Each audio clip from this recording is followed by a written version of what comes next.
Yes, it is. Boy, the weather has changed and we're just flowing with the fall season now. Obviously, the end of October is upon us. Thank you for tuning in or joining us on our social media platforms here at Cities 92.9, the news and talk of Bloomington Normal and beyond, because we are on Facebook, we are on Twitter, we are on Rumble, we are on YouTube. Go over there if you have the opportunity and join us, subscribe, smash the like button. Let us know how you feel. If you're sitting at home or you're watching one of the many football games on today and you would like to talk a little bit about anything that's on your mind, by all means, the studio line is open 309-451-9299. You can also text that line at 309-451-9299. Yeah, we're going to cover today. It's Mike Johnson, all things Mike Johnson. For the first part of the show, many of you were out there, and I wasn't concerned about it because I know that it's hard to realize what it means to be in a constitutional republic. Unfortunately, that's what was decided earlier this week with Mike Johnson's um, nomination and then subsequently voting on the House floor to have him as the 56th Speaker of the House. When I say I know that many of you were getting caught up into the fever that it was going on, being professed by obviously those on the other side of the aisle, but then some of those folks within our own party were mentioning that this is an embarrassment. By no means. When we are following the Constitution of the United States of America, is it embarrassing? It is easy to try to find simple solutions. Unfortunately, the reason that there was a motion to vacate the seat was because there were 9 months had passed since Speaker McCarthy took the gavel. And unfortunately, during those 9 months, we lost a lot of time. Things didn't seem to get better. And once again, I understand we only have one branch, or one of three, I should say, when it comes to the governing. The executive branch obviously is in the hands of Joe Biden and his administration. The Senate in the hands of Chuck Schumer and Mitch McConnell. Obviously, we know where that stands. But then the House. This is the hope that we have within the Christian conservative movement, within the conservative movement, within the moderate movement, within whatever faction of the Republican Party you want to talk about. It's the only chance we have. A very slight advantage as far as the number of seats in the House of Representatives. And when you spend 9 months and take 1 month off, and there's so many issues that need to be addressed, the border, obviously the budget, the spending, that was a big part of why it is there was a motion to vacate. Because we are spending our children and our grandchildren's futures away. We are doing nothing to at least, and this is what I believe is going to happen now that we have a speaker, Mike Johnson. At the very least, we can push the throttle in. Now, I know many of you might not understand what I mean by pushing the throttle in. When you have a throttle-driven vehicle, you usually have it opened up so that you get the RPMs you need out of the engine. Pushing the throttle in causes that engine to idle. And that's what we need to do. We need to slow this thing down. And that's what I'm thankful for. I am so glad that Representative Congressman Matt Gaetz had the wherewithal and the desire beyond the condemnation he was going to receive to say, you know what, we already discussed this back in January when we seated Kevin, and we told him the stipulations in which we had to see some action. And if we didn't see that action, we needed to move in a different direction. And so he had the courage. He was bold, and he said, I'll take the heat. In fact, just a couple days prior to the nomination of Mike Johnson, Matt Gaetz said, I'm open. Censure me. Kick me off the committees. I'm more concerned about where we are as a nation than I am going to be as where we are as a party. People over politics. That's what it was about. And sure enough, we ended up with a new speaker. And I think that Kevin's probably got it tuned up. I want to get to his remarks that he made on the House. Well, it was shortly after the closed door committee when they came to pretty much a unanimous decision that Mike Johnson was going to be the nominee, and there subsequently get a enough votes. Obviously, I'm not going to say he got all the votes because there were a couple that did not put forth a vote, but for the most part, he didn't have any no votes against him or for another candidate. He ran the table at 220 votes to Akeem Jeffries 212. But Mike Johnson gave his remarks from the podium, accepting it. It's Mike Johnson is the latest GOP. I'm sure you've got it.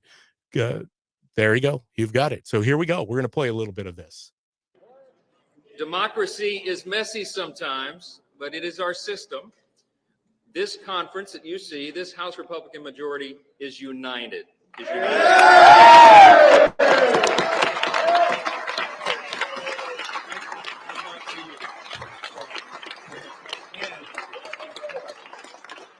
I'm honored to have the support of my colleagues, and what they understand about this is servant leadership.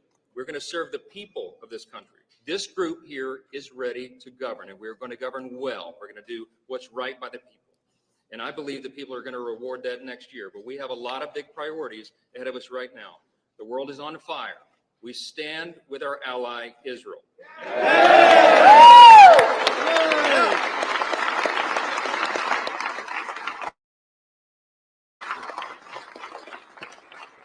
We have a very busy agenda. We have appropriations bills to get through the process, but you are going to see this group working like a well-oiled machine. Senator Johnson, you helped lead the efforts to overturn the 2020 election results.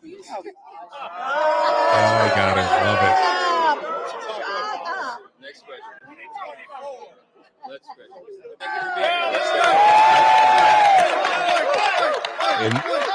And there you have it. I know many of you might have heard that an ABC reporter wanted to talk about election denial and the outcome of the 2020 election. And Mike, Representative Speaker, I should say, Johnson, was very outspoken. These things are constitutional. You have a constitutional right under the First Amendment to differ from other people's opinions on where things were at. That was a cheap shot, but here's a man who, well, I'll just go right for it because my wife shared this on her Facebook page. And beyond what you just heard, Mike Johnson, and we're going to hit it hard today on Mike Johnson, because I think it's important to know what kind of man we have, what kind of person is overseeing the House of Representatives, the People's House, you and I. This is the person that is going to lead the charge because it sure hasn't been done. And I think that he is quintessentially the right man at the right time. For such a time as this, Mike Johnson has been placed in office. But let me share a little bit about the post my wife put up on Facebook, social media. It's from this Pastor Chad Chauvin, I think is how you pronounce his name. I might be wrong on that. He wrote, Mike Johnson was the first Sunday school teacher I had as a new Christian when he lived in Baton Rouge, Louisiana. This was the year 2000. He taught Sunday school from the Bible rather than using a workbook. On Halloween, he invited me and the other college students to go door to door, passing out gospel tracts and sharing the gospel with his neighbors. It was also my first glimpse into what a truly godly household looked like, as he and his wife were expecting their first child. His brief mentorship lasted a few months before they moved back home to Shreveport. But he and Kelly left a godly impression on me that I carry into my ministry today. It is surreal that he is now Speaker of the House, a true gift of mercy from God. Here, here, here. Um, you know, that when people make those types of statements, and you see it resonate throughout the world right now. We get it. We're going to hear the dissenters, those people on that don't necessarily um, agree that Mike Johnson is now the speaker for a plethora of reasons, and they're pretty much the same old talking points of the left.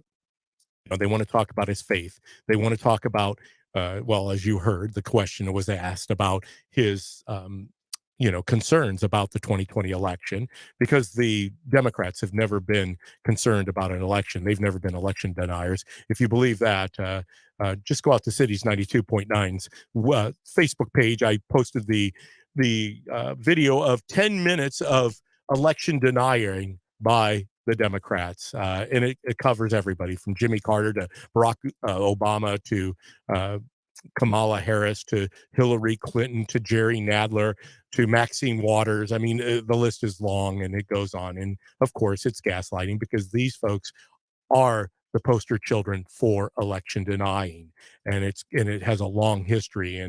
But that's how they go. They're going to attack Mike Johnson on the fact that he had concerns. It was very favorable, and it's well known that he is a backer of President Donald J. Trump. Donald J. Trump calls him Mega Mike. Uh, Nothing wrong with that, right? Don't we all want to make America great again? Or at least make America great? That's what I want. I hope that's what everyone wants. But the left's going to continue to attack Mike on all those issues that are inconsistent with who he really is. And I want to make sure that today, you, as the listening audience here, my friends at Cities 92.9, the news and talk of Bloomington Normal, and if you're just joining us, hey, it happened. Mike Johnson is the Speaker of the House. Democracy, a constitutional republic, is messy. He said that in his remarks when he accepted the nomination of a unified Republican Party, which is very scary to the left, too. Once again, when you see a gentleman who can bring into the fold everyone that holds office as a Republican in Washington, D.C. Hey, we're going to continue this discussion. I've got many things about Mike Johnson I want to share with you today. We're going to do that here when we come back from break. And hopefully you'll be able to join us on Facebook during the break. And if not, join us on the other side of our sponsors break. We need them, and we hope that you go out and you definitely give them your support. We'll be back here at Cities 92.9, the news and talk of Bloomington Normal, right after this.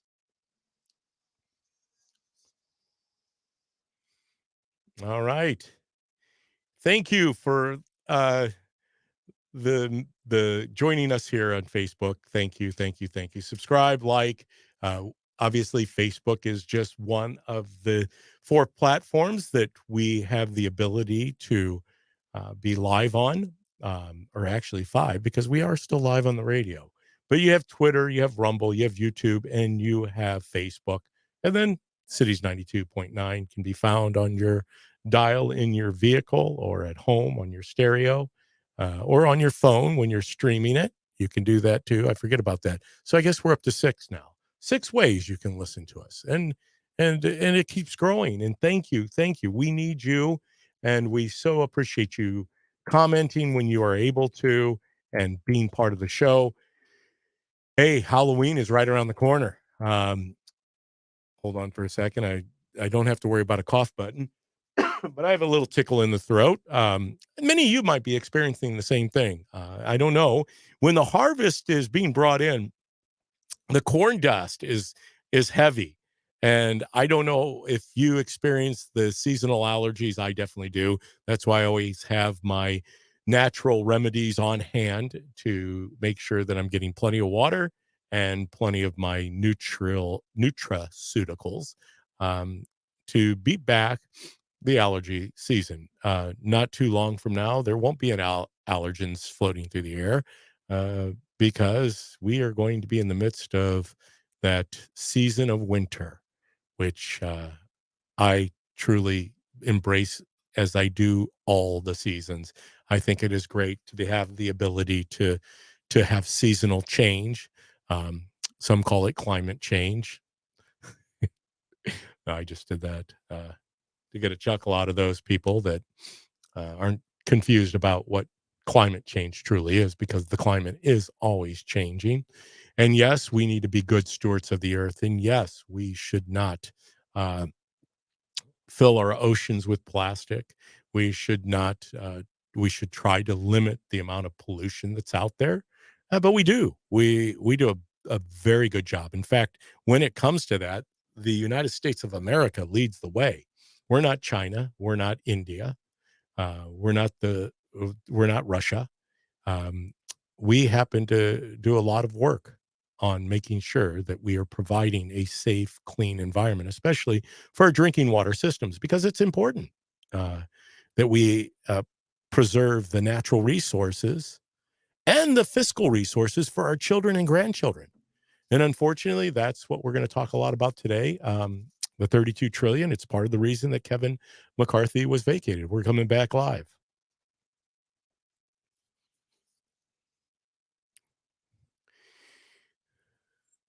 Yes, we are back. Thank you for joining us here at Cities 92.9, the news and talk of Bloomington Normal and beyond. Always, if you get a chance, watch us on Facebook, Twitter, YouTube, or Rumble.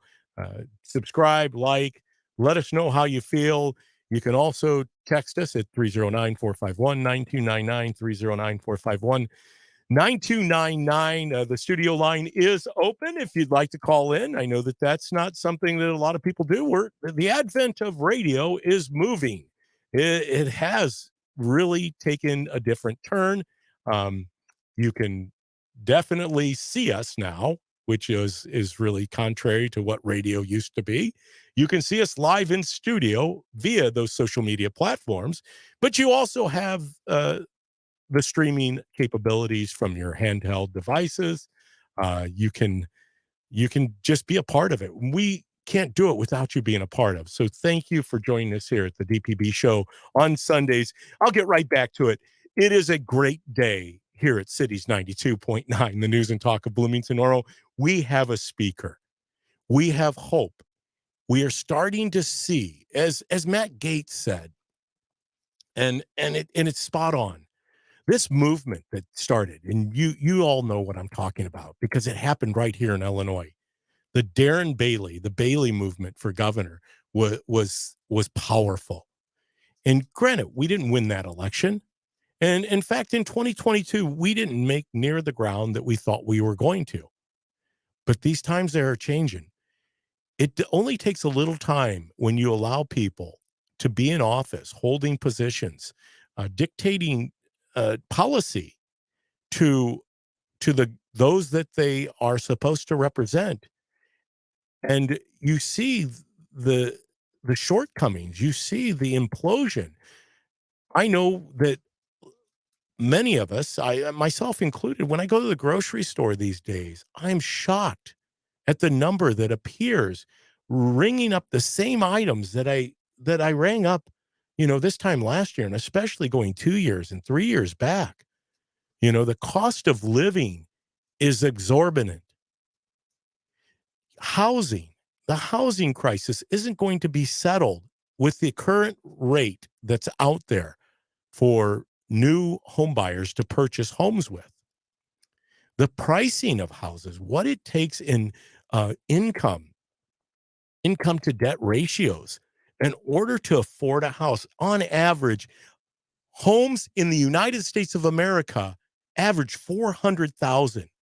That takes a household almost $160,000 in earned income to afford a payment. Taxation is continuing as it does in many counties and markets around the country. Taxation continues to burden home ownership and be an obstacle to home ownership. Inflation, as I mentioned, with the grocery store. Inflation is taxation. It's a passive taxation.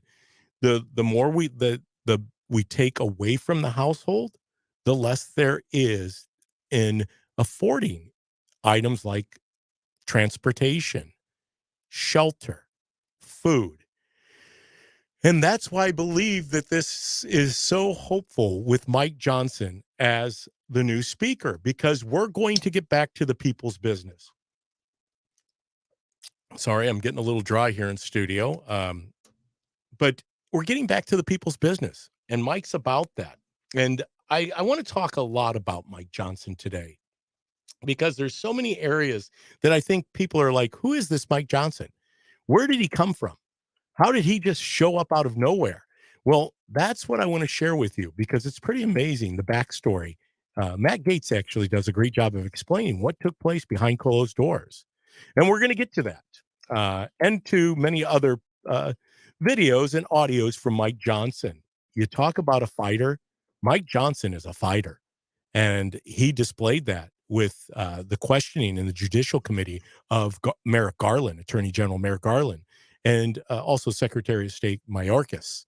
Um, he's something because he leads with who he is, and that's his faith that he has, and he supports the Constitution of the United States. He's a constitutional attorney. But we're going to cover that when we come back here at Cities 92.9, the news and talk of Bloomington Normal, right after this.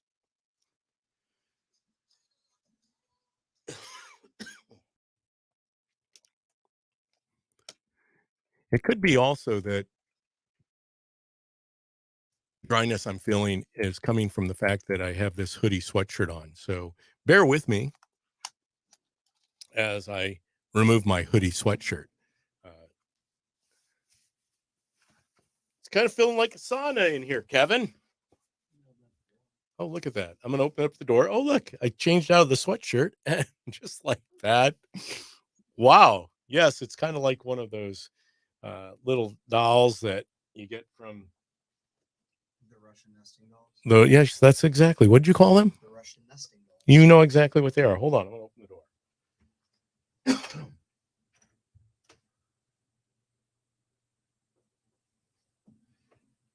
There we go. Oh, wow. I felt that air come in. And, you know, I think maybe the furnace is running too because it has gotten a little chilly out there.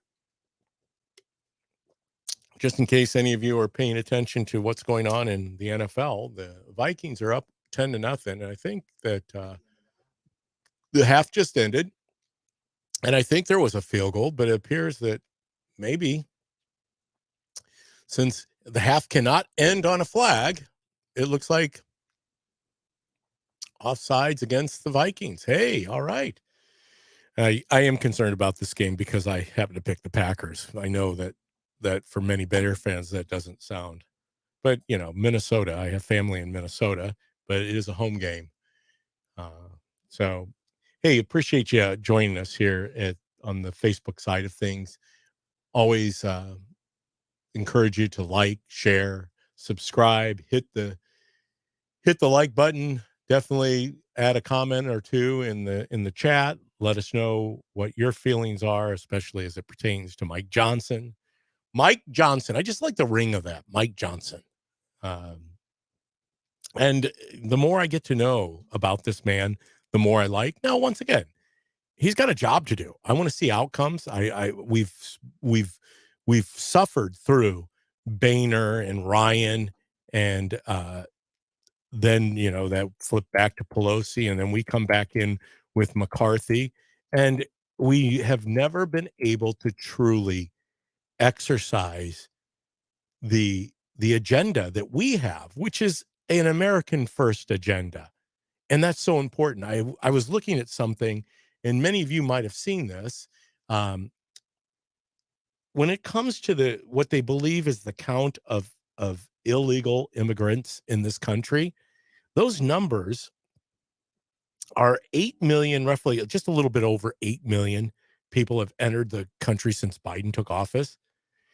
If you put that in perspective as far as sizes of states, they would be the 13th largest state in the union.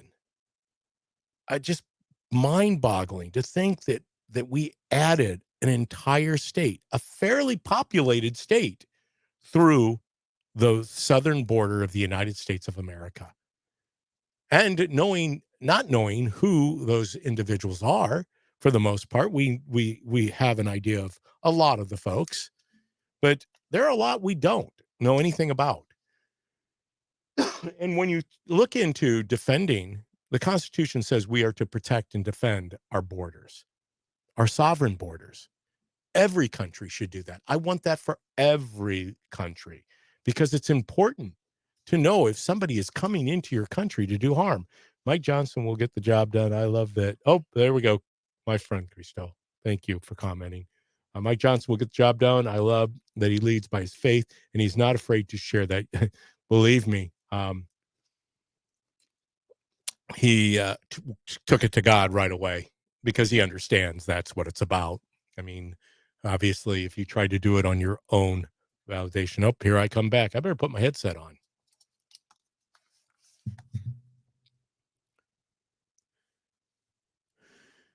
Kevin was giving me the helicopter thing. That means that we're coming back on air, which we are. We're back on air here at Cities 92.9, the news and talk of Bloomington, Normal, and beyond, because beyond, you can catch us on Facebook right now. I am live in studio on Facebook. If you have an opportunity to go over to that platform, by all means do that. Twitter, Rumble, and YouTube.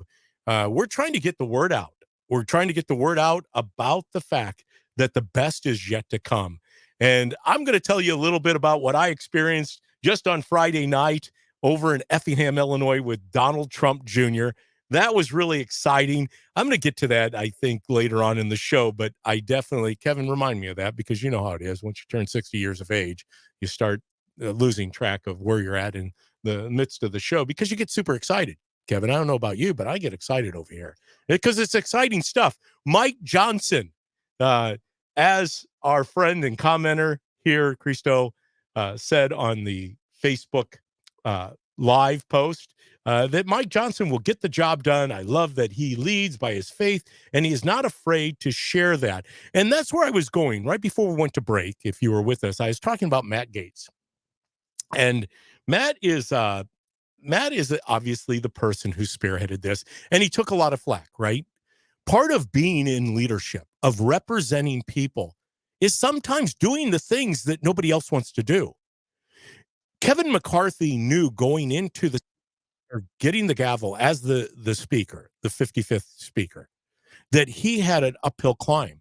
One of those things is that he was supposed to move things along, and he knew that it only took one person to dissent, to vote, to vacate that seat. And Matt Gaetz said, we went through this 9 months ago. We're not going anywhere. We've seen this before under John Boehner, under Ryan. I was going to say George Ryan, then I thought Tim Ryan. I can't get all my Ryans. But under Ryan as a speaker, and then under McCarthy, things weren't changing. And you and I all know the old saying, the definition of insanity is doing things over and over and over, expecting different results. It's counterintuitive to think that you can apply the same methodologies, the same strategies, the same operational objectives to a problem and expect different results. It just doesn't work. But we have a new result. And that's what Matt Gaetz was pushing for. He wanted a different result.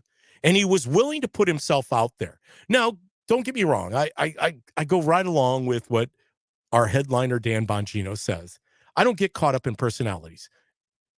However, I do get caught up somewhat in personalities because I think it's important that we know who the people are and what they stand for. That's indicative of what future results might be. So I do pay a little bit of attention of who these people are. And knowing how this all came about, the backstory, Matt Gaetz, once obviously he felt that he could share this information because he's been battling it for the last 3 weeks to get a new speaker. He's been battling it. So he gave a little bit of inside baseball He went out and did multiple interviews. He was on Newsmax, on many different shows. But the one in the war room that he gave, I think, was priceless. But he also gave an interview that talked about what was going on behind the scenes. I know Kevin's got that queued up for us. So we're going to get to it because I think it's fascinating to hear that Kevin McCarthy was holding on behind the scenes when many of you and I, or many of us, you and I, on the outside, were looking in saying, wow, it seems like chaos. It seems like confusion. It seems like these people can't get along. What we came to realize was there were people working behind the scenes to undermine the entire process. And when they got caught in their confusion, they actually outfaked themselves. They thought they were going to run into this thing or have Speaker McCarthy back in to be reseated. They found out they had another candidate, and this candidate is very worthy of being the Speaker of the House. And Matt Gaetz kind of explains that. I think Kevin's got it pulled up. So as Emmer is withdrawing, Mark Molinaro, a moderate New York freshman Republican, stands up at the microphone and says, well, instead of restarting this process and having a candidate forum and sending everybody home for a good cry, let's just take a non-binding poll on where people would be on the person who came in second to Tom Emmer, and that was Mike Johnson. And Elise Stefanik said, well, that's against the rules. The rules don't contemplate it. We can't do that. And brilliantly, Mark Molinaro says, then I move for unanimous consent that the rules be waived and we take a poll on whether or not Mike Johnson could be our speaker nominee. And guess who objects to that unanimous consent request? Kevin McCarthy. Who was that? Kevin McCarthy stands up and erupts and says, I object to doing a roll call on Mike Johnson. And Mike Johnson was exasperated. All the times Johnson had voted for McCarthy, had carried his water, maybe even voted for some bills he didn't like because he was working toward the Republican conference's stated objectives under McCarthy. And here was the thing. It showed everyone that it was actually McCarthy who was working to knife Scalise. It was actually McCarthy who was working to knife Jim Jordan. It was McCarthy working to knife everyone. And he hadn't yet figured out a way to knife Mike Johnson. And so he was worried that there was going to be this great unifying moment, and he scuttled the unifying moment. So because of McCarthy's objection, we had to have this 3-hour delay. And, candidates announce again, have another forum. And guess what happens during that delay, Steve? Patrick McHenry runs to the House floor, opens it up out of recess, and then adjourns till noon today. Now, why did he do that? Because they were setting up a play to block Mike Johnson with write-in votes in the intra-conference process for Kevin McCarthy. They were promising people hearings on their favorite legislation, passage of bills. I heard people promised, oh, maybe you'll get a chairmanship. And the play was for McCarthy to return as speaker and then Jim Jordan to be the deputy speaker in some sort of like Dwight Schrute assistant to the regional manager posture. And that would have been debasing to Jordan, someone I like a great deal, and it would have been empowering to McCarthy. So Garrett Graves and all these people are working to try to effectuate this return of McCarthy. And they're telling us they're going to be 100 votes for McCarthy on the write-in. You know how many there were? 33 on the first write-in. So they flame out terribly. Mike Johnson's gaining momentum. Ultimately, McCarthy gets 43 to vote for him on a secret ballot, but Mike Johnson gets a majority. And then he says, you know what I want? I want a roll call vote so that those 43 would have to announce themselves as being for a candidate who wasn't even running instead of a unifying force like Mike Johnson. And you know how many voted for Kevin McCarthy? I think we can run that. You're going to get the answer here from Matt Gaetz. And when we called for the roll call, do you know how many people voted for Kevin McCarthy? 0. That's a big goose egg. That's a big goose egg. And that goes to show you, as I started to say, and Matt put this out on X-Files, X / formerly Twitter. I call it X-Files for whatever reason. But he put it out on X, that this goes to show you the momentum that's building behind the grassroots, behind the people. It is the people's house that these individuals are elected to go and represent you, me and everyone. They are to represent us, the Constitution of the United States of America. They are to represent us in all aspects of the Constitution: life, liberty, and the pursuit of happiness, to defend our sovereign borders. Every country should have their borders defended.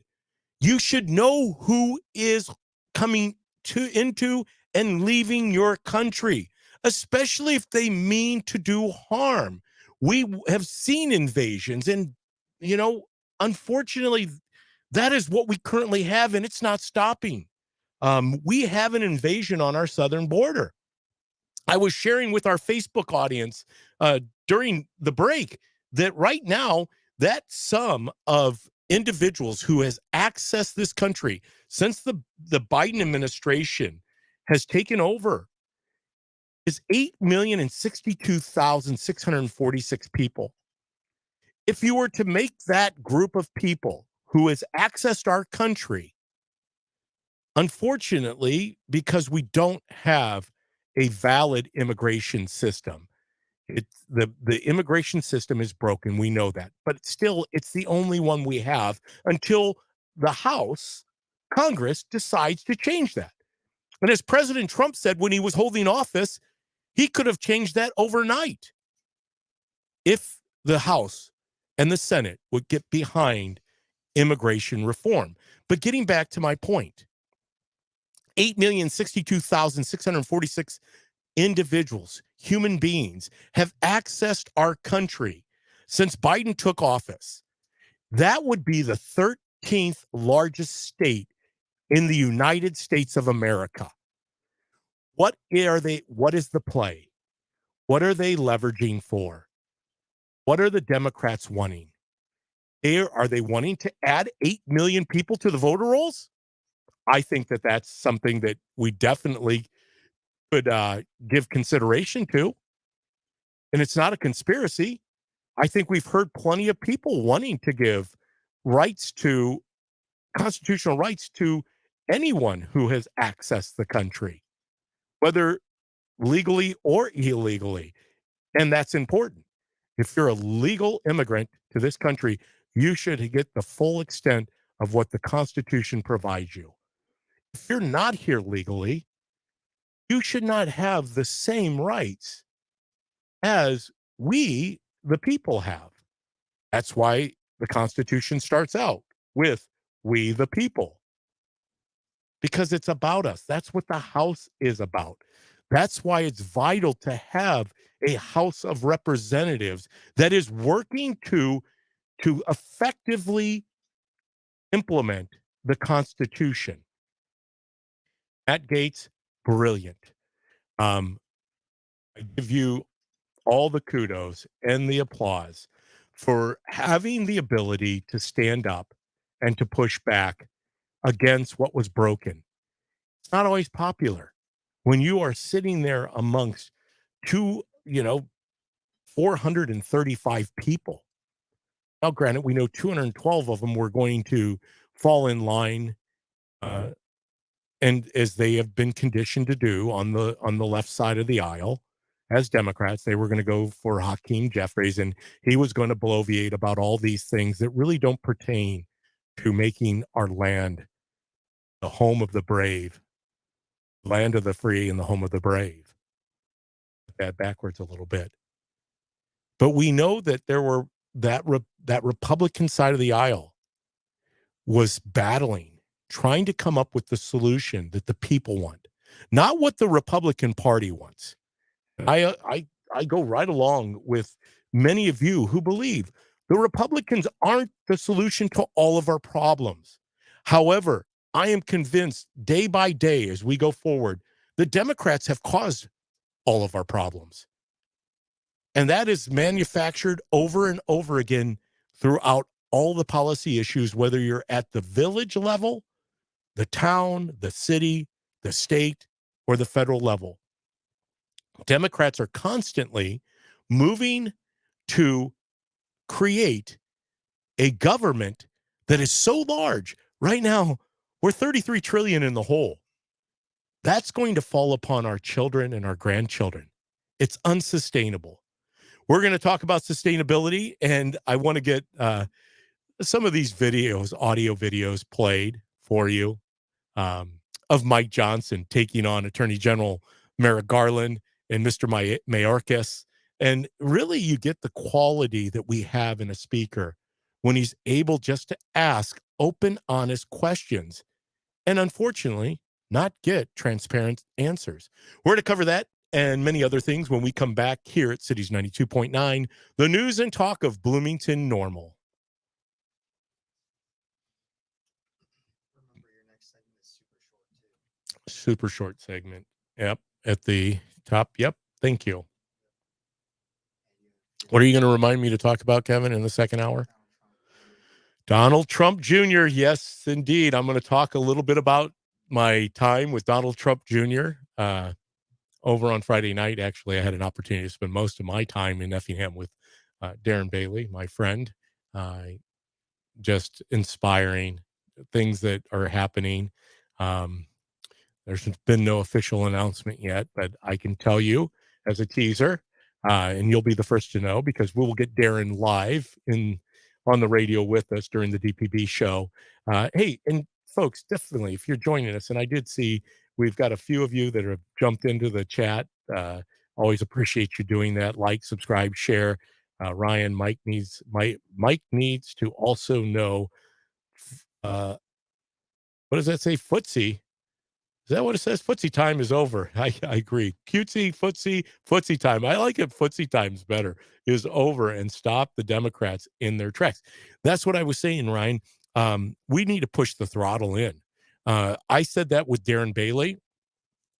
Darren, when he got into Springfield, granted, he was up against supermajorities in the Senate and in the House, that at the very least, what Darren could do is clean house in the agencies across the board. He could do a mass firing, which is something that President Trump will do when he takes office in January of 2025.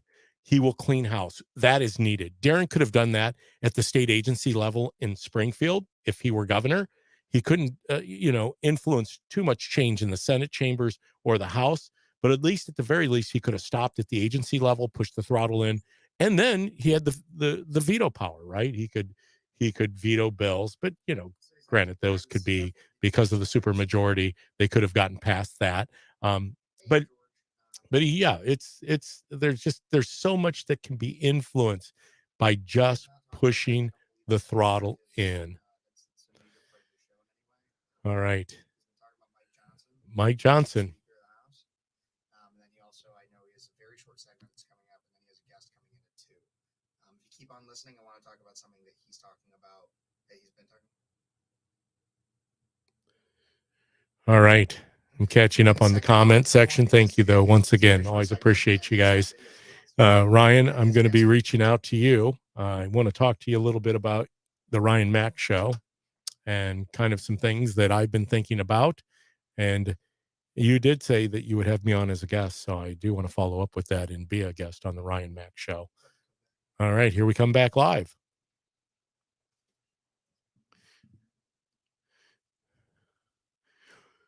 Wow, just like that. I knew it was going to be definitely a show today that it was built with excitement. How can we not be excited to find ourselves where we do at the end of October? Change isn't easy. The leaves are changing, and then subsequently we go into winter. But out of winter, we come into spring. And that's when we find the new growth. Well, we're doing that. We're planting, we're cultivating, we're harvesting. This is the harvest season.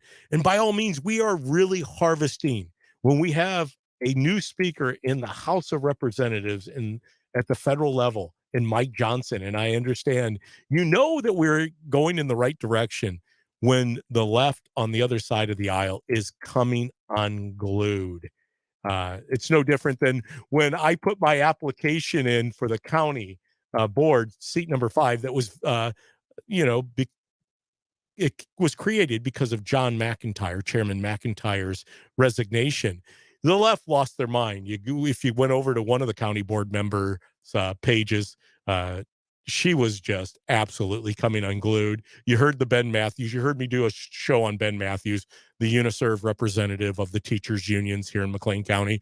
He had to get up and give some dissertation on the evil access that DPB and Chad Burke were, that we all should be concerned about these two gentlemen because they're just terrible human beings. Well, obviously, if you're a person of faith, and you are concerned about other human beings, everyone, as I said in my objective on my application to the county board, that I truly believe that every person is a person of worth and dignity. Now, granted, I don't excuse people's sins because my faith doesn't allow me to do that. I can't be openly celebrating someone else's shortcomings. First of all, because it's not good for them. It's not good for me. It's not good for anyone. And that's what we're here on earth to do, is to impact change. And that's what Mike Johnson's going to do. I keep saying his name. It's like Mike Johnson, Mike Johnson. Well, yes, because Mike Johnson is truly someone that's going to unite the party, which it was. That was his prayer, was for unity amongst the Republicans, because it's important. We saw that there was some dysfunction.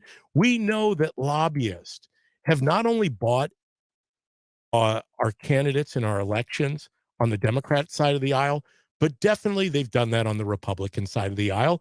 And we need to address it because, once again, that is not consistent with this thing called the Constitution of the United States, that states we hold these truths to be self-evident, that all men and women are created equal, not born equal, created equal, that they are endowed by their creator with certain unalienable rights, that among these are life, liberty, and the pursuit of happiness. It goes on down further to say that when government becomes dangerous, basically, that whenever any form of government becomes destructive to these ends, it is the right of the people to alter or to abolish it and to institute a new government, laying its foundation on such principles and organizing its powers in such form as to them shall seem most likely to affect their safety and happiness. Folks, we are not safe, and many of you are not happy because of what they have done to our country. I know President Trump says this many times at his rallies. We are a nation in decline, and that's evident that we are. Not only fiscally are we in decline, spiritually, emotionally, morally. We're seeing that manifested on our streets. I'm not going to spend a lot of time giving any accolades or any exposure, I should say, to the craziness in our world, especially in light of what transpired last week. It's continuing to manifest itself. Kevin, producer Kevin across the way, was telling me before we came on air that there was another shooting in Tampa, right? Tampa, just last night. And this is where we're at as a country. These mass shootings have been going on for years. And no, it's not the size or the caliber of the rifle or the handgun or the magazine's capacity that happens to put this carnage of human destruction on our society. It's people who have been, for whatever reason, mentally, nobody in their right mind goes out and kills the masses. Hamas just did that to the Israeli people. No one in their right mind does that. That's why it's important to provide safety and happiness and secure borders. And that's what Mike Johnson's going to do. I believe that. I'm going to hold him accountable, just like I was constantly holding Kevin McCarthy accountable, and Mr. Ryan. I was holding him accountable, and Nancy Pelosi, because that's what we, the people, should do. We were given this land. My God, I truly believe that. We are an exceptional country. I played that audio video on Kat's show on Friday. We are an exceptional country. Rush Limbaugh, I should say. I forgot to add. It was El Rushbo. Rush said that. And we are. I might be able to get to that in the next hour, but I do have a guest coming in the second hour of the show. I want to get a recap on how the Lincoln Reagan dinner went on Friday night. And also, I think my guest has something to share with you about maybe an announcement that he has. Hey, stay tuned. I'm going to have Dennis Grendler, the chairperson of the McLean County Republican Party, in studio with me when we come back from the top of the hour break.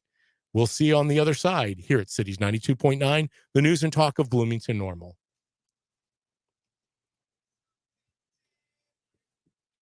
Okay, do you have a camera on you? Because I'm going to, or do you want to go prop the door, or do you want me to do it? Okay.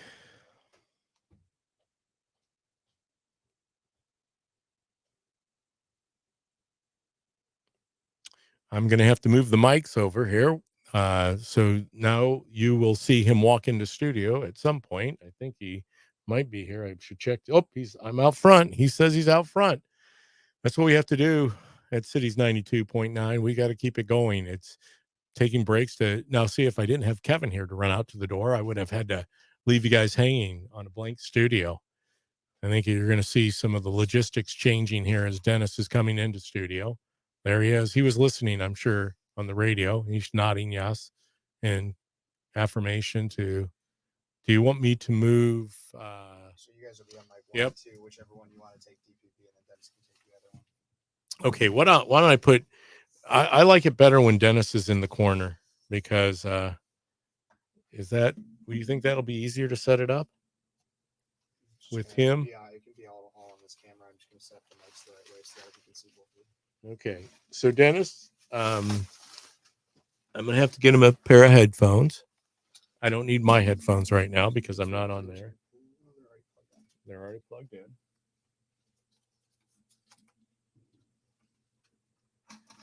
Okay, let's feed those through, and I'm going to leave them out here. You got to watch out For cords and stuff. Just You know, why don't we do this? Why don't I leave this over here? We'll just put him here, and I'll be in the corner. I'll be in the corner. Dennis will be out. That way, I'll use the mic. Are you going to stand or are you going to sit, Dennis? Oh, I can stand. I'm good. Are you good? Absolutely. Don't tell me that's going to count as your exercise today. Dennis says he's out front. Okay, our audience is still live, just so you know, on Facebook. Great. So I got to turn on that mic, DPP. I don't have that one on. anything you say, I only have that. anything you say can and will be used against you. That's what I shared with. Okay. Anything you say can and will be used against you. And, I'm going to move your mic this way so I can not be lost and there we go.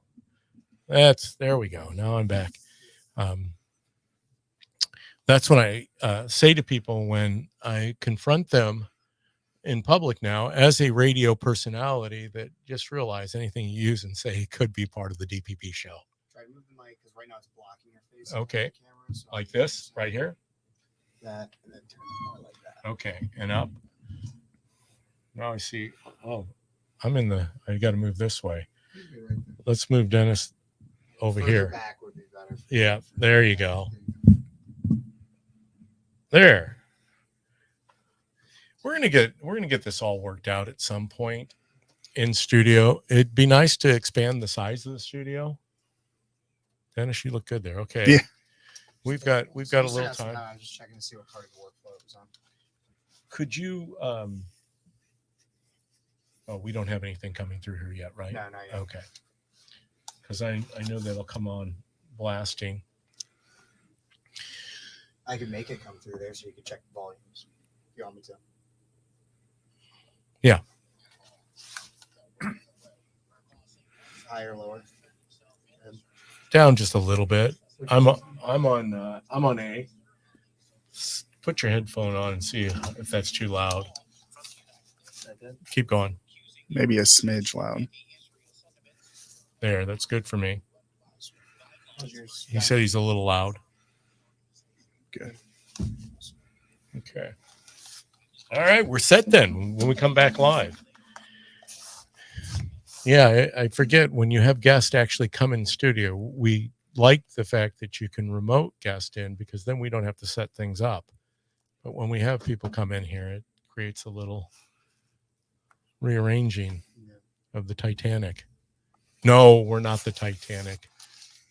We're not going down. Kevin Ferris says he's not going down. Kevin's got a big show today. I can't wait. I'm actually going to tune in for the start of Kevin's show, and then I might take a nap. Not because of my show, though. No, not because of your show. You'll be lively. Mine is because of going to Donald Jr. on Friday.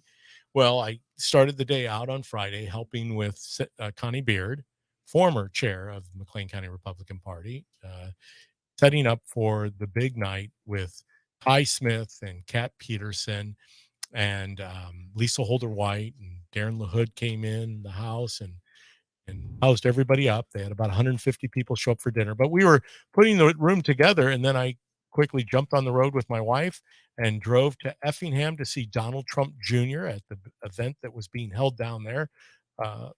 Few hundred people, I think it was closer to 500 people, joined in on that event, and then we left there, jumped on I-70 and traveled at about 9:30 at night to St. Charles, Missouri, where we picked up my wife's middle son, who was attending a wedding on Friday. We had actually taken him down on Thursday, and because we took him down there because he just had shoulder surgery, so driving for extended periods of time wasn't going to work, but he didn't want to miss his childhood friend's wedding. So we took him down on Thursday and drove back home, and then turned around and started driving on Friday afternoon to the Effingham, then left Effingham after the Donald Jr. event, headed over to St. Charles, Missouri, picked him up. It was 11:30 at night, and drove home and got home about 2:30. Of course, we had to stop at McDonald's and Love's combination service station to get some gas, and unfortunately it took 30 minutes to get a double cheeseburger from McDonald's.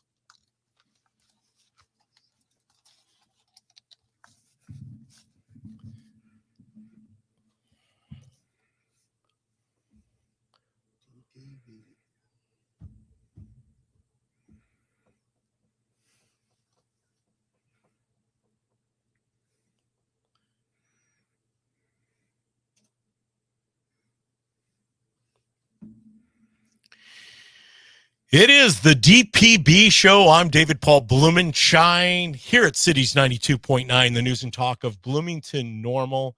And of course, you can always still find us, or I should say, now find us on Facebook, YouTube, Rumble, and Twitter. We're bringing it to you. We say that we have to expand this footprint, and there's a reason why. This is very evident in the current climate we find ourselves in, especially culturally, right? You hear about it from our headliners like Glenn Beck and Dan Bongino and Mark Levin and Sean Hannity. You get it from Beck and Bongino. These guys are out there telling you what we know to be true, not the world as we would want it to be, but the world as it is. That's where I think we get confused. The world as it is in decline. President Trump is right. Our nation is declining. Why? Because we have gone so far away, and I'm holding this up for our folks on Facebook. This is my copy of a pocket constitution. We've gone away from the Constitution of the United States of America. We have a constitutional attorney now as our new Speaker of the House. Praise the Lord. PTL, Mike Johnson. And I'm not going to get all overwhelmed with the fact that Mike has done all the things he does, because he's got work in front of him. He's just getting started.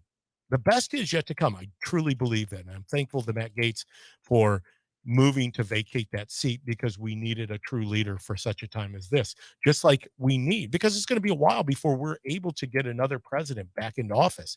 Can you imagine what could happen if we didn't have a Speaker Johnson in Congress at this point? I don't know where we would be as a society if we went another year, 14, 15 months. until we're able to get President Donald J. Trump back into office. But you know what? We're just getting started. Things are happening. And in studio with me is somebody that has really been instrumental in making that happen. And that is the chairperson of the McLean County Republican Party. And that is Dennis Grendler. Dennis took over just at the end of last year because Connie Beard, who was the former chair, was not able to continue in her duties due to family issues, things that were going on with her husband's health and a plethora of other things, because that's how life is, right? It all comes at you. When it rains, it pours, and in some instances, it pours at a level that it seems it's just too overwhelming. Thankfully, though, Connie had an executive director in place already, that being Dennis Grendler. It was a seamless transition. We went through that process. Unfortunately, one of the things with everything, all the moving pieces last year with the gubernatorial race and all the other races that were going on, we had a Lincoln Reagan dinner. The last one that we actually had was in 2022 in April. We didn't get to the 2023 spring Lincoln Reagan dinner. And I believe things happen for a reason. And in this particular instance, they did. And we just had, I think, one of the better events that we've had at the DoubleTree for the Lincoln Reagan dinner, because Kat Peterson, our very own Kat Peterson, and Ty Smith were emceeing the event. Lisa Holder-White, dynamic story, great candidate for Supreme Court of Illinois. Her story's out there. I hope you get an opportunity to do some research on it. But that's my view, Dennis, of how things went. And I wasn't even there. Dennis Grendler, tell us how you saw Friday night manifest itself and some of the ups and downs of where we're at with the Republican Party at this time. Okay, Friday night, it was a good event. We had over 144 paid tickets, which is for an off-year election season, is pretty good. We had 3 appellate court judges there, a Supreme Court justice, several other circuit judges, doctors, lawyers. I mean, it was really the who's who in politics right now showing up, or people that are going to run for next year's races, trying to get in there with their early start. To support. That's why we have these events. Obviously, once again, we are a non-for-profit organization. We rely upon member contributions. And part of those contributions are different activities that we host throughout the year to supplement and to obviously provide resources so we can get the word out with the party. And part of that evening was about that, because ticket sales, all proceeds from the evening go back to the McLean County Republican Party. So how do you think we did this year? I know you said it was a good turnout for an off year, but overall, do you think we're going to end up with a little money in our coffers? Well, we will have a little money in our coffers, and that's going to help us get into the next year's primaries rolling. Of course, we can't support anybody in a primary by the bylaws. Anybody that's running against somebody else, we cannot favor Endorse. One over the other. Yeah. So there's no endorsement that comes. That's right. From individuals of the party board, right? As a board, you can't endorse, but as That's individuals, correct. Individuals, you can support choose who you want to support. Yes. You can help get petitions signed. You can, do it, money wise, you can do whatever you want. You're free to do that. And those candidates that don't have a primary, of course, we can help them.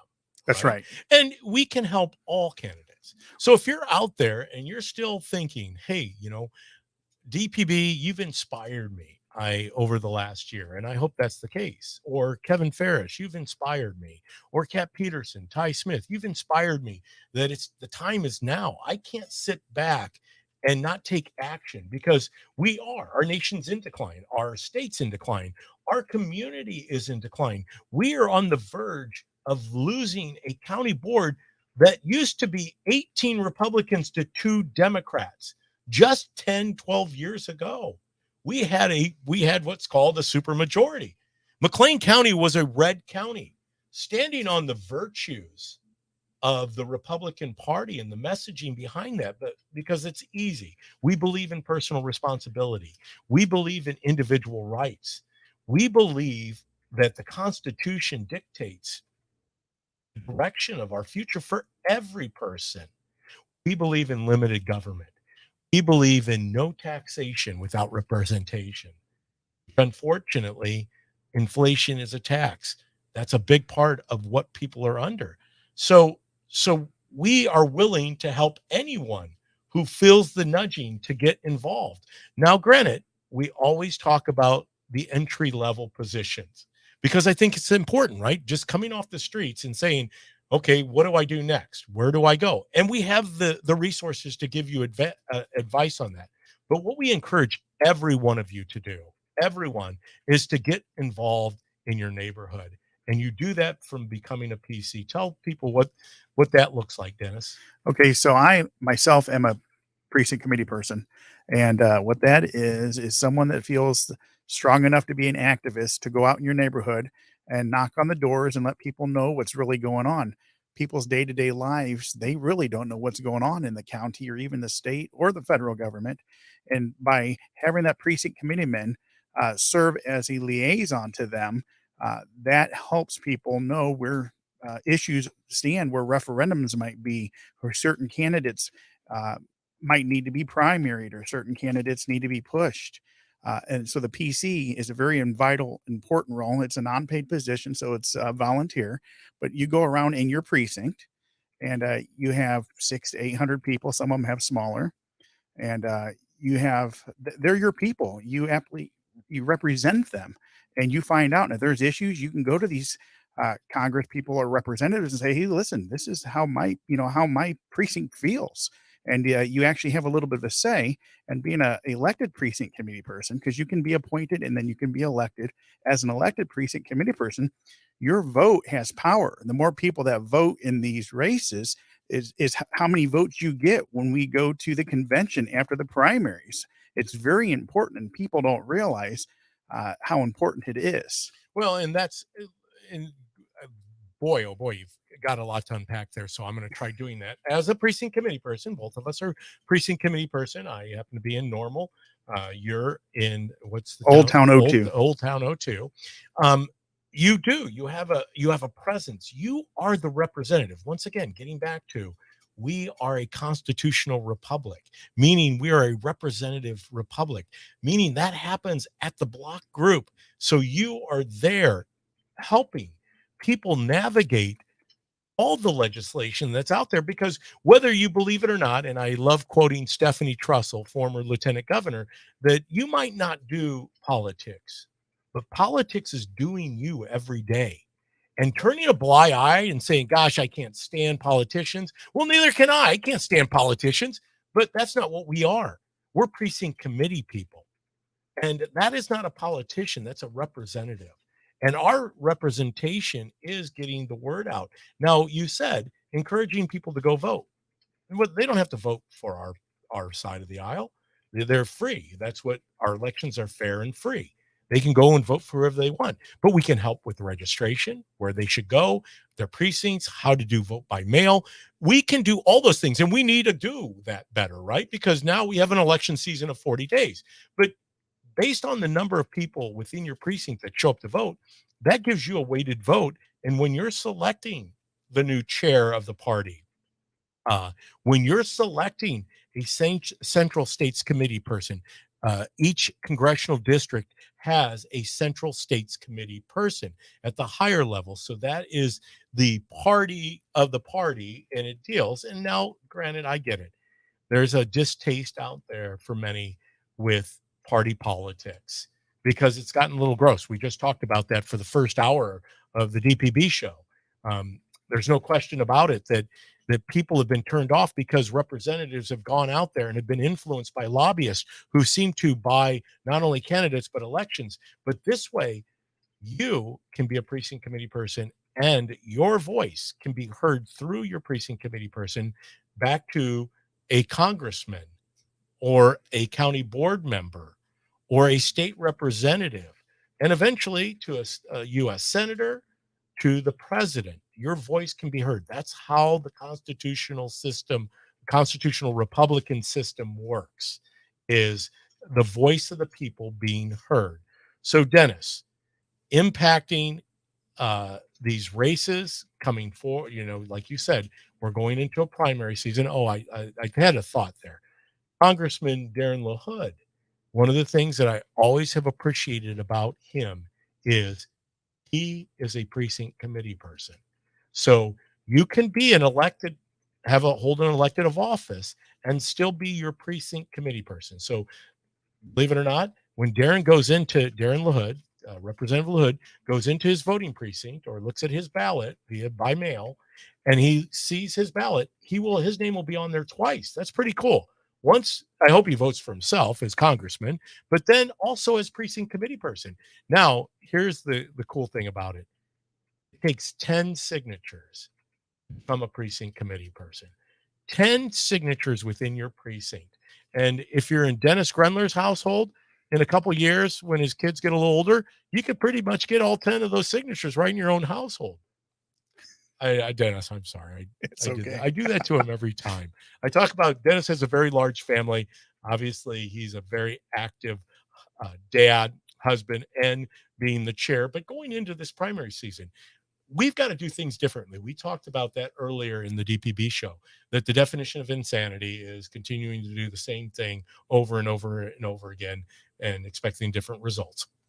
We need to operationalize the electoral process, the voting process. And we're working on that. That happens because of precinct committee people, but then stepping it out a little further in preparation of the primary, which usually is you're running against your own people. So you're hoping that you see the same unity in your party locally as we saw in DC gathering around Mike Johnson. Well, that doesn't always happen, unfortunately. The system, the party in certain places. I know you say it's broken because I listened to your show. Illinois is broken. Yeah, yes. But the whole system but is broken. there's disconnects. There are people that are running out there, and sometimes they run with an R behind their name because that's what's going to make them win, even if they don't have those principles. So you have to have our core principles to get me behind you. And those core principles, you can read the bylaws and everything at the McLean County Republican webpage. It's out there. You can also see those at the Republican at the national level. There are definable ideals, objectives that we stand on. I mean, we shouldn't compromise those. And that's one of my frustrations. Why it is I say things are broken. And the reason I got involved is because we put something down. That's like, we get it. We see it in writing. We have it in the book, right? Let me get my Constitution back out. We know what the Constitution says, and some of us don't. That's why we need to be informed about it. And we do the opposite thing. People find that unbelievable, and I think we can't do that. Hey, we're going to come back with Dennis. He's got a little announcement that he needs to get out to you as the listeners of Cities 92.9. This isn't the first place he's making this announcement. He already did it at the Lincoln Reagan dinner the other night, but we're going to let him tell us a little bit about his plans going forward, because it's very cool. You shouldn't be stagnant. It's important that we continue to push ourselves, to be bold and courageous. We're not going to win this fight if we don't get many people stepping up and being willing to be public servants. But we'll be back right after this. A word from our sponsors here at Cities 92.9, the news and talk of Bloomington Normal.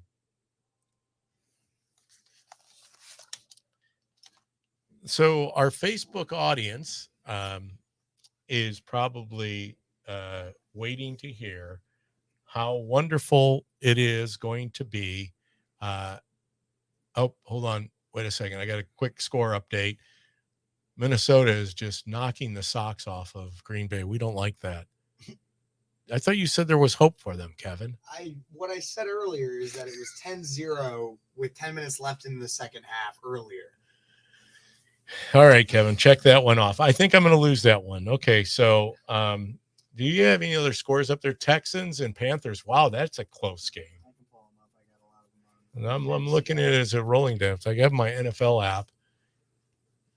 We've kind of gotten into pick 'em There's Yeah. not. This isn't big money we're talking about. I think Cowboys it's are up 26-3 off over the Rams. all right. So you picked the Dallas. Yep. Falcons are down 3-7 against the Titans. All right, good. Dolphins and Patriots are neck and neck. What? Yep. You got to be kidding me. Yep. 7-7. I had almost signed or written New England off for the year. But you're saying that they're showing life the last couple weeks. Seems like Who else do you have that. over there? Wait, I just had to refresh the page. No, Okay. it's different now. Okay, good. What are the Falcons Dolphins? are down by almost by 12 points. The Falcons are. Yeah, from Titans. Okay. Patriots are down 14 points now. Patriots are down 14. Good. We know Vikings. How about the Colts new are down by 8 Colts are down by 8? against the Saints. Okay. Jets are down by 3 against the Giants.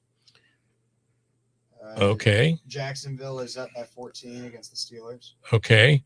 How is how is that? Did you say that Saints game was going? They were up, right? The Saints. Yeah, New Orleans against the No, Colts. New Orleans are up Okay. by 8. against All the right. Saints. Okay, and then finally, We have the Eagles who are down by 7 against the Commanders.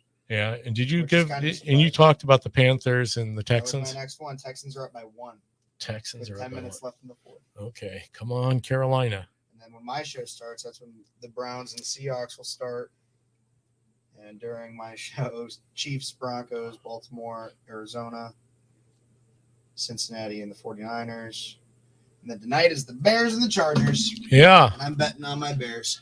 Oh, they play at 8:20. I see that. That's a rare. 8:20. Yeah, Eastern time. That's a rare night game. And then okay, that's Monday. I'm looking at Sunday night football is the Bears and Chargers, and Monday night football is the Raiders and the Lions. Okay, we're coming back.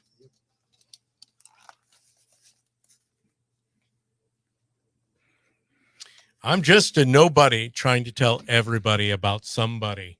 And I think we all should be able to share the message with people around us. And it's so critical. You know what? We are past the time of being silent. We can't. There's a reason that we find ourselves in decline. And yes, hope is eternal. There's no question about it. I don't see the world as a terrible place. I am a very hopeful person that we're going to turn this around. And we're seeing many little glimmers of hope locally. And one of those is we know the scorecard. The scorecard is the McLean County Board sits right now at a 10-10 tie, 10 Democrats, 10 Republicans. That has changed over the course of a decade. It used to be a supermajority, 18-2, Republicans to Democrats. Now, many of you would say, but the makeup of our community has changed. Yes and no. Unfortunately, I think a lot of people have bought into this misconception that you can truly compromise with ideologues. And that's what we happen to have a lot of now. And granted, I've said it many times on this show that ISU used to be a conservative university. The IWU was a Methodist university, a Mennonite university, maybe a Mennonite, not Methodist, maybe Methodist or Mennonite, one of the two. It was an M, but a faith-based college. The messaging has changed. Culturally, we've changed. We have allowed ourselves to gravitate away from the Constitution, which is the compromise I'm talking about. I think you don't have to compromise. And I know that after you depart from the studio here, Dennis, we're going to talk a little bit about Mike Johnson and his grilling of Attorney General and Garland and Mayorkas. He just was asking them constitutional questions. And of course, these gentlemen were giving him unconstitutional answers. And I think it's important that we get back to that. That's how we're supposed to govern. We have gotten so complacent, so unwilling to speak up. And so that's a good segue into speaking up and representing. And that's what representatives should do, not in a manner that's condescending or taking away from somebody's character, character assassination. I'm not big into that. I'm not big into name calling. I know I slip sometimes. I too am human, and sometimes I can get into the pettiness of name calling. I don't like to, because it's not who I am at the heart of DPB. I just don't believe in it. I believe that there's an opportunity to always raise people to a higher level, and if not raise them to a higher level, at least let them know where you stand and that you're not willing to compromise. And you're not willing to compromise, Dennis. I'm not. I mean, there are certain issues I hold hard lines on. The give and take things. Sometimes we can do, as long as what we're given is not against our Constitution, Yes, our personal Constitution, that's right. not just the U.S. or the state Constitution, our personal Constitution, what we're made up of. That's right. So I think some of the things that are broken with Republicans is you have the 50 or 60 percenters, and you have the 80, 90, 100 percenters that, they're going to take my ball and go home Yeah. if they don't get what they want. Yeah. And we need to start saying, okay, well, if we can get 70% of this person, or we can take the 80% of that person, as long as it's okay with this, as long as we're not giving up our Constitution. Amen. Amen. Hey, I know that we're up against a tight time frame. You know what? I said we were going to do it I always get caught off guard by this segment. So will you stay around, hold over, because I want you to tell the audience about the big announcement Sure. of what your plans are going forward. Right now, Dennis holds the chairmanship. He is the person who came in after Connie Beard decided to resign due to personal reasons.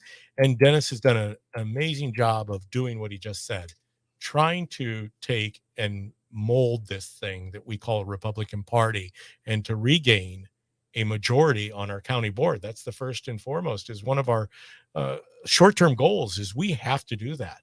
Absolutely. In order to impact change in our county, to make sure we continue to be a bright, shining star in a state that doesn't always have counties that are bright, shining stars. But we're going to talk about that when we come back. You're going to hang around with Absolutely. us, because this is a pretty exciting announcement. But we'll cover that and many other things when we come back here at Cities 92.9, the news and talk of Bloomington Normal. Sorry, I was long-winded. Imagine Sorry. that. My wife always tells me, let your guests talk more than you're talking. And I get excited. I get excited about this because there's a lot out there, and it's always good to have somebody come in here and that's willing to listen to me share my opinion. And, I think that's what the audience expects. They tune in because they want to hear the person like Kevin Ferris, it's Speechless, give his side of the story. Well, I think we need to get back to, hey, if I disagree with you on something, it doesn't mean that I hate you. Yeah. It doesn't mean that I have to block you on Facebook and I can't talk to you anymore. We used to, 20, less than 20 years ago, 10 years ago, we can agree to disagree. No, we think differently, and then go have a beer. And it seems like we can't do that anymore. Well, and we feel like it gets back to the personal assassination. You and I were talking about this. How many friends have we seen break off friendships, bonds with people that they used to break bread with, people that used to help them in times of need, and suddenly, because you don't believe that XYZ, Hillary Clinton, Obama, Joe Biden is good for the country, that makes you a heretic to their way of thinking. And therefore, I don't talk with anybody. You talk about extreme. That's an extreme view.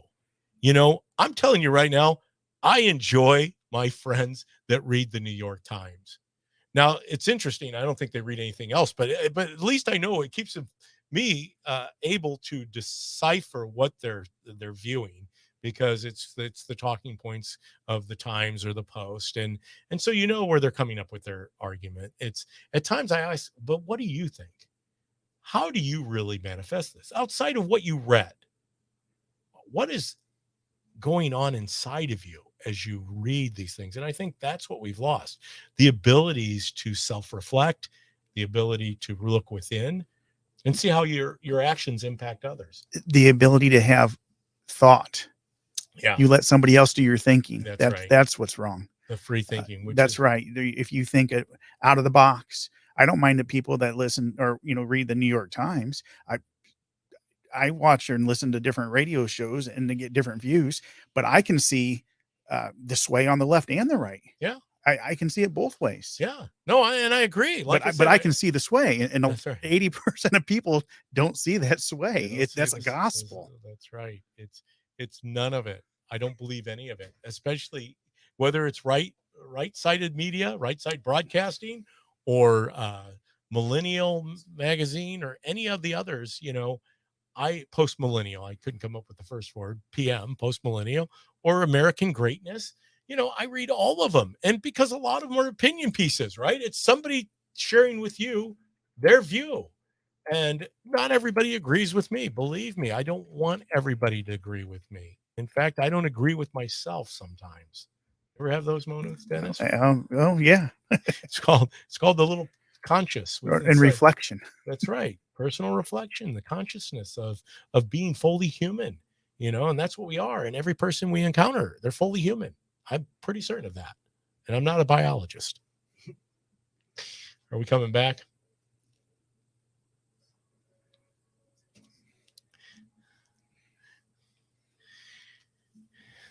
If you're just joining us on the other side of the break, I'm DPB here, the David Paul Blumenshine Show. Or did I do that in reverse? Okay, I'm David Paul Blumenshine, and this is the DPB Show. In studio with me is Dennis Grundler. Dennis is the current chair of the Republican Party in McLean County, and he's throwing his coat outside the door because his phone's ringing. And Dennis has a reason for his phone to be ringing, because he's very busy at this time of the year. And, he's a dad, he's a husband. He obviously oversees this party, which is a lot of work. I mean, and it can be overwhelming. And just so you know, I think it's important that our audience knows this, that people who take on leadership roles in the Republican Party, they're not paid. This is a volunteer. He's a volunteer to head up an organization like the McLean County Republican Party. And that's a big task. I mean, it's at times insurmountable. Thankfully, he has many people that support him, being precinct committee people, and so many others that participate in this process. Hey, do you know my bump music's still playing? Yeah, at a low level. Okay. It's not distracting to too many people. I hear it in my ear, and sometimes I'm wondering, is that bothering you? I love the song, but as I said, Dennis has got a lot of things on his plate. He's doing so much to advance the Republican way of thinking, the Republican cause here in McLean County. But Dennis, you're going to move on from that, or that's your hope, right? I'm hoping to, yes. Okay. Tell our audience a little bit about that. Okay. Well, so a few days ago on Friday, I talked to Jim Soldner, one of the county board members now, and he has decided he is not going to run for re-election. And I said, okay, so we need to find someone for this position. Then I get a text saying, hey, I'm going to maybe support this person for county board. I've never heard of this person before in my life. Yeah. The person, as far as I know, doesn't have any experience with the county, politics or how the county runs.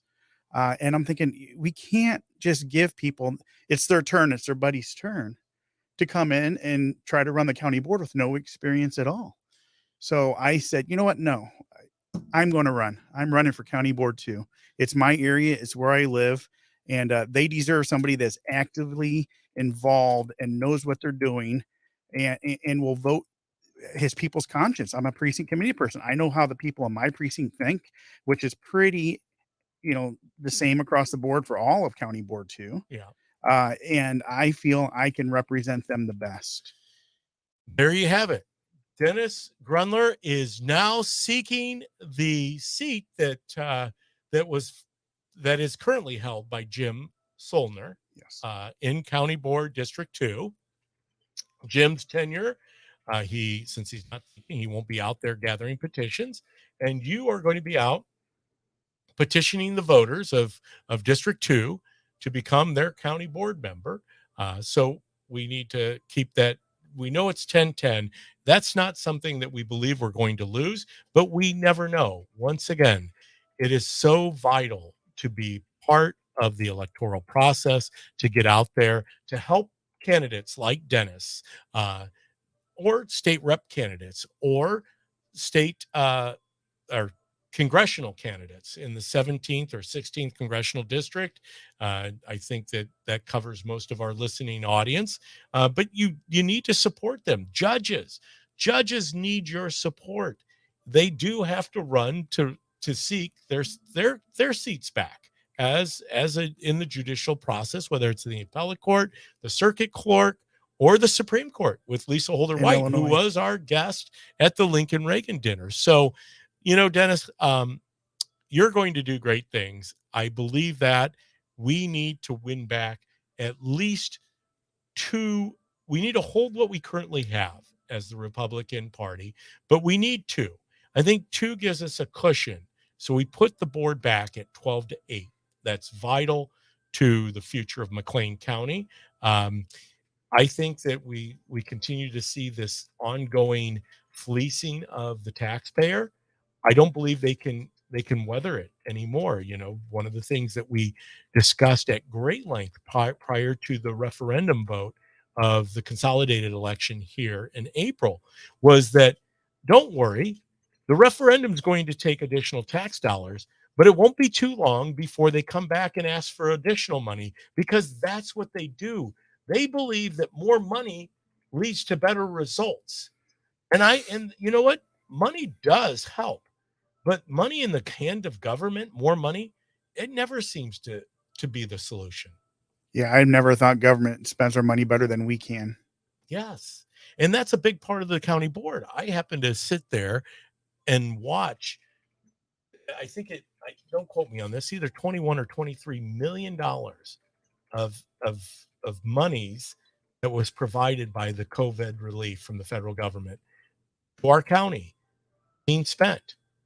Now, granted, they went into committees and they all decided. Now, once again, it's 10-10. So how much do you really decide in those committees? They're all balanced, it seems, for the most part.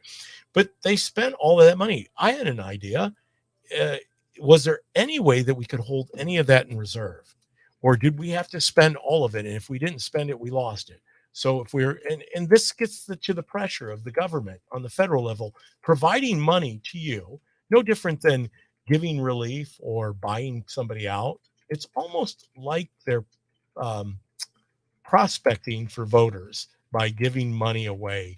And if you can't save it, you lose it, use it or lose it, then we have to go out and figure out how to spend $23 million when we could benefit by holding back some money if we ever got those programs. Personally, I wish we didn't get the money.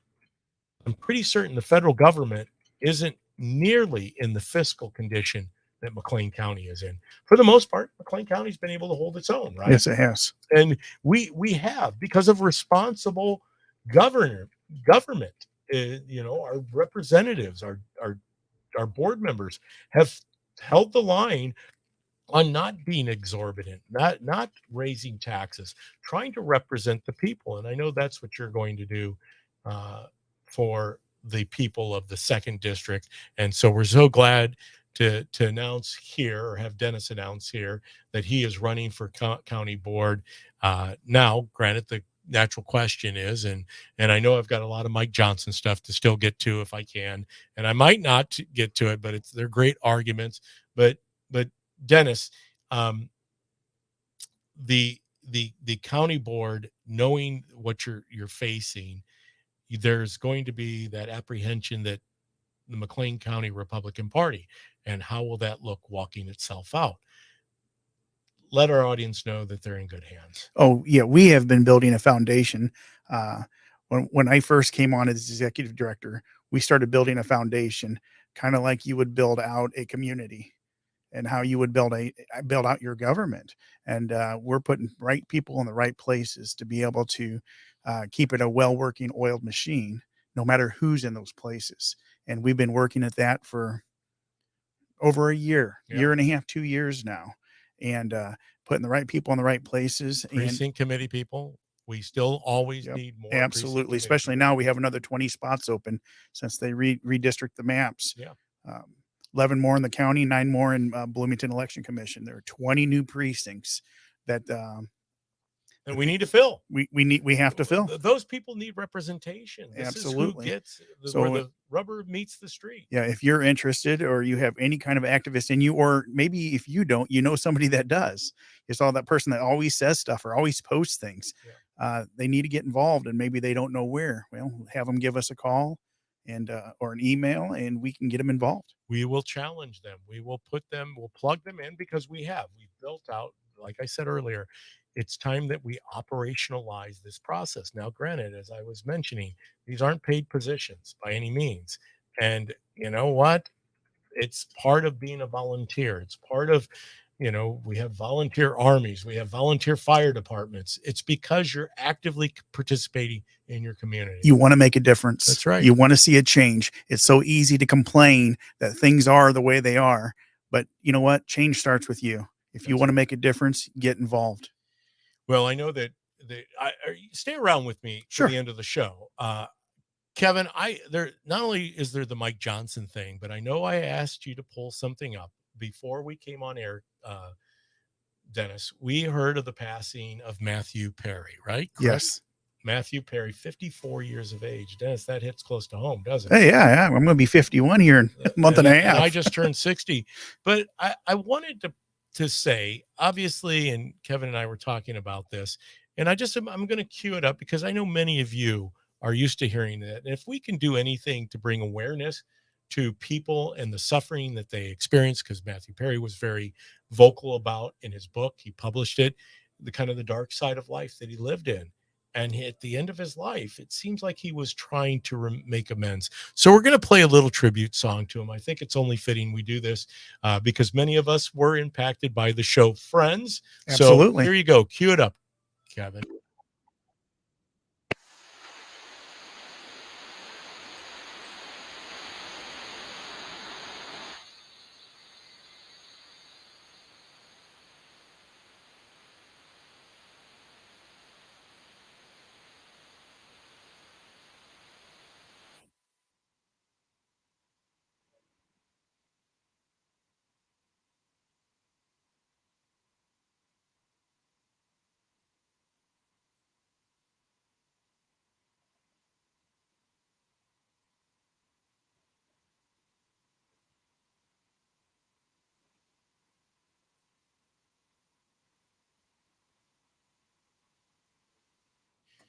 Well, you know what?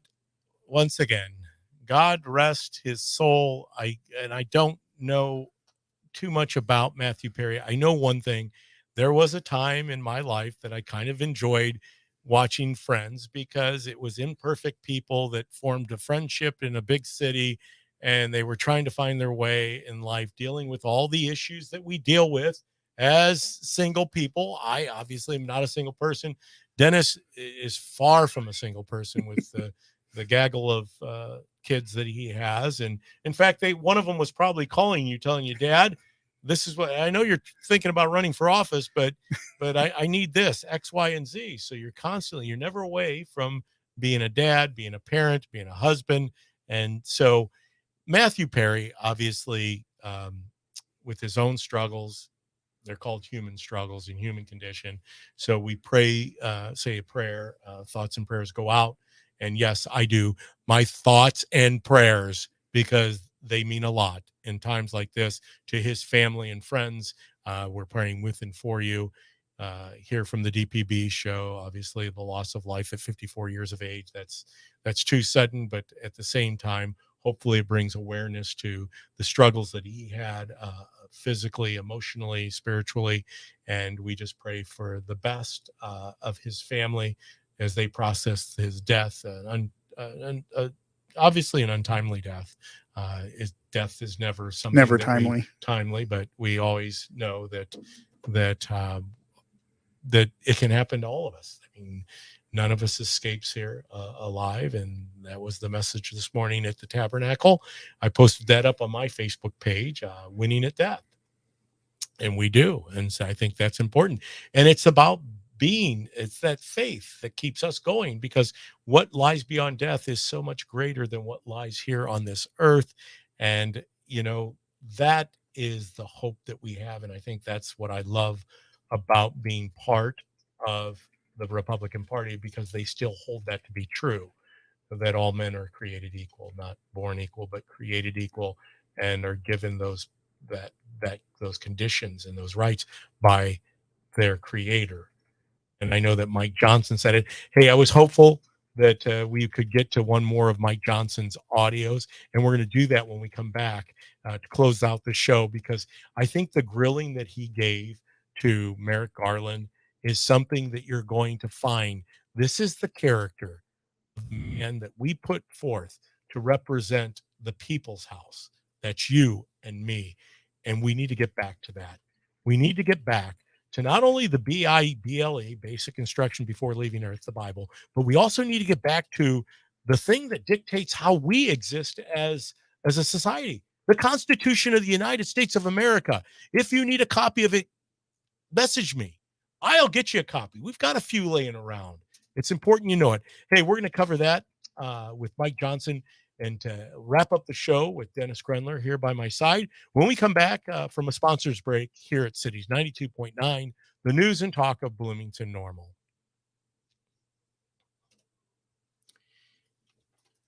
I had to check my timepiece, my Casio watch. I don't have those fancy iPhones. You know, Dennis, I noticed you don't have an iPhone. Are you? I don't. I use Samsung.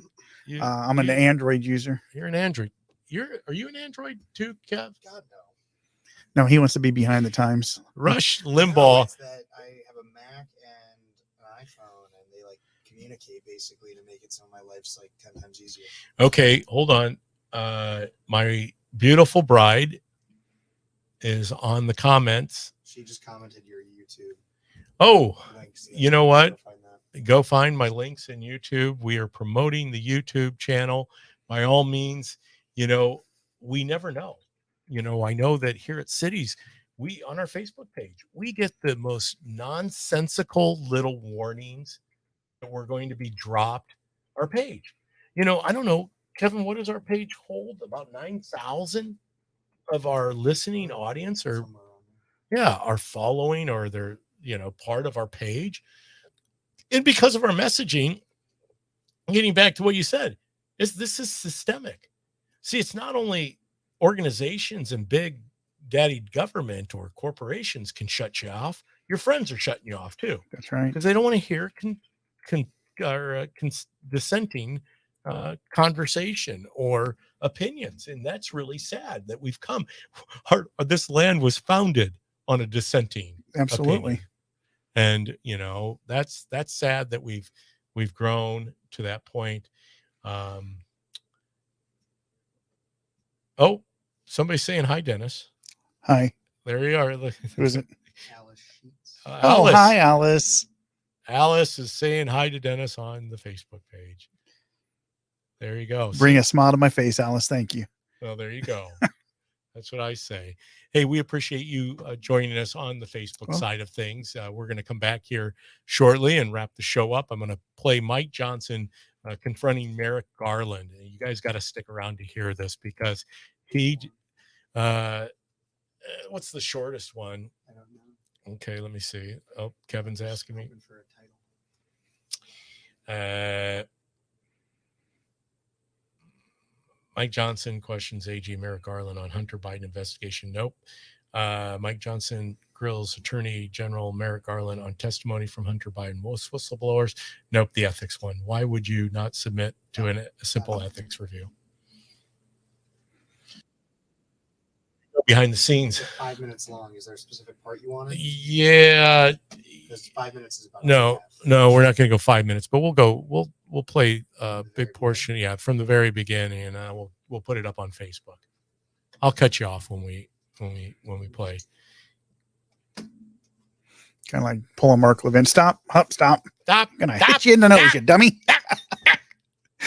I don't always agree with him. Go but ahead, I Mr. Producer. love his passion. Yeah, that's right. Go ahead, His Mr. passion Producer. is just something else. Play it. Yeah.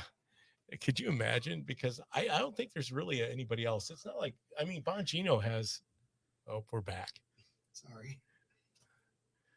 I didn't mean that to sound like that, Kevin, that we're back. You know, we get going here in studio, and I know it's the end of the show and we're having this discussion, so you can always join us when we're not on air. Now, I'm don't want to discourage you from listening to us on streaming of the app or on the radio, but definitely we have fun in studio during breaks. You should join us on the Facebook side of things, or the YouTube, Rumble, or Twitter. We're there. But what we were talking about was this video that I want to play for you, because as I shared with you at the beginning of the show, Mike Johnson is our new Speaker of the House. And if you're wondering what you get with Mike Johnson, this is fully on display during the Judicial Hearing Committee, where he's questioning Merrick Garland. Go ahead and play it. Mr. Attorney General, millions of Americans are deeply concerned today that instead of addressing the most pressing issues facing our country, we're watching the Biden-Garland Justice Department be weaponized, that you are using your authorities now to advance far-left policies and attack Republican-led state actions and erode constitutional norms. The most recent case in point has been brought up this morning. Your memorandum directing the FBI and other Department of Justice officials to get involved in local school board debates. It concerns us that it was issued just 5 days after the National School Board Association sent a letter to President Biden, which referred to concerned parents as the equivalent of, quote, domestic terrorists and perpetrators of hate crimes, unquote. Given the timing of all this, your memo appears to have been motivated by politics more than any pressing federal law enforcement need. This is concerning to us, and it's worthy of investigation. It also concerns us that your actions may have been motivated by your family's financial stake in this issue. Published reports show that your son-in-law co-founded a company called Panorama Education. We now know that that company publishes and sells critical race theory and so-called anti-racism materials to schools across the country. And it works with school districts nationwide to obtain and analyze data on students, often without parental consent. On its website, the company brags that it's surveyed more than 13 million students in the U.S. It's raised $76 million from powerful investors, including people like Mark Zuckerberg, just since 2017. My first question is this: are you familiar with Title V of the Code of Federal Regulations, which addresses the rules of impartiality for executive branch employees and officials? I am very familiar with it, and I want to be clear once again that there's nothing in this memorandum which has any effect on the kinds of curriculums that are taught or the ability of parents to complain about the kinds of. I understand your position on the free speech of parents. Position. It is. Wait just a minute. The question is, the thing that has concerned many of those parents that are showing up at these school board meetings, the very basis of their objection and their vigorous debate, as you mentioned earlier, is the curricula, the very curricula that your son-in-law is selling. So to millions of Americans, I mean, my constituents, I was home all weekend, I got an earful about this. They're very concerned about that. Subpart E of that federal regulation says an employee of the executive branch is discouraged from engaging in conduct that's likely to affect the financial interest of someone close to them. Your son-in-law, your daughter, clearly meets that definition. And so the question is, did you follow that regulation? Did you have the appropriate agency ethic official look into this? Did you seek guidance as the federal regulation requires? Yeah. Okay, so the answer is no. And he continues to push back. This is the kind of speaker that we now have. Go deep, use the Constitution, use the law, and put these people on notice that enough is enough. Of course, Merrick Garland has weaponized the federal agencies against you and I, the parents, for no reason outside of the fact that he doesn't like the pushback.